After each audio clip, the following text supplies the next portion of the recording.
Good morning, John. Give me 4 minutes so that we can have a legit conversation about a warmer Earth and what that means for actual weather. The kind of conversation that we never get to have because it doesn't fit into a 15-second soundbite. Here's what we all need to get, and I don't think it's anybody's fault for not getting this. When we talk about the effect that a warmer Earth will have on the weather, we're not talking about what's gonna happen.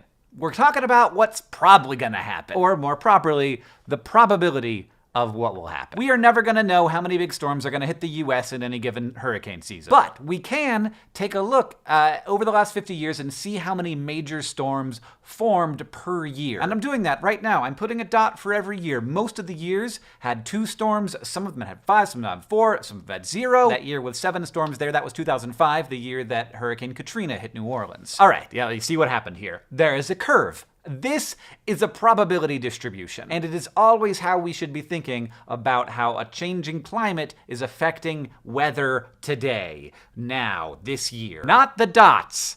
The curve. Every year at the end of the hurricane season, this probability curve collapses into just another dot. It is no longer a set of things that could happen. It becomes a very specific thing that did happen. Last year, it collapsed into 4 major storms. The year before that, 2. The year before that, 2 again. And the year before that, 0.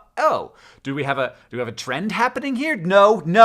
This is not a trend. Every year, the curve runs itself again, and it might collapse down to 0, or it might collapse out to 7. Like, look at the dots. Obviously, no one dot on this curve is important. And also the curve is saying that all of this stuff happens. Everything that's in here is well inside of the realm of normality. The number of serious storms from year to year can jump dramatically while being the effect of the same probability curve. A warmer planet doesn't take you from this to this because global energy in the system isn't the only important variable. It takes you from this to this. Something important is changing, and that's shifting the curve. When that new curve collapses into its reality dot, that might still be at 0. It's just less likely than it used to be. And years like 2005 will still be rare. They will just be less rare. And if there are more strong storms, there's a higher likelihood that they'll end up hitting in the worst places possible, as Harvey did, as Katrina did. Homes that used to be considered safe might now find it difficult to get insurance because no one understands probability curves like the people who work at insurance companies. And these probability curves are what we use to determine whether a flood has like a 1 in 100 chance of happening or a 1 in 50 chance of happening.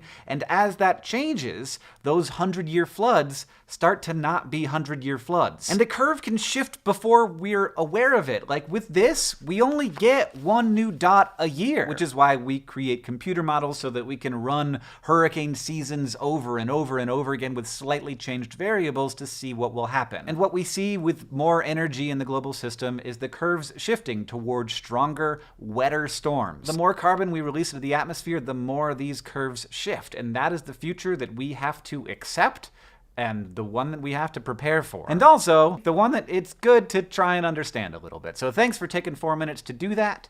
John, I'll see you on Tuesday. That took substantially less than 4 minutes. I'm quite proud of myself. So here we are together in the Instagram. I have so much time. I'm going to Australia. See you at VidCon Australia people. This shirt is the new Giraffe Love shirt designed by Ming Doyle. I like it a lot. You can get it at dftba.com. What else should I talk about? We sold out a backpack, so this is mine. You can't have it. These are my favorite fidget toys because they're quiet. They make no noise. I can play with them while I'm on a phone call, and it is not as noisy as this. Everybody hated me, and now they don't anymore. Maybe there's a YouTube video I should make you go watch. Crash Course Film Production with Lily Gladstone. So good. And the recent series on Guns in America from Healthcare Triage. Really well done. Okay, bye.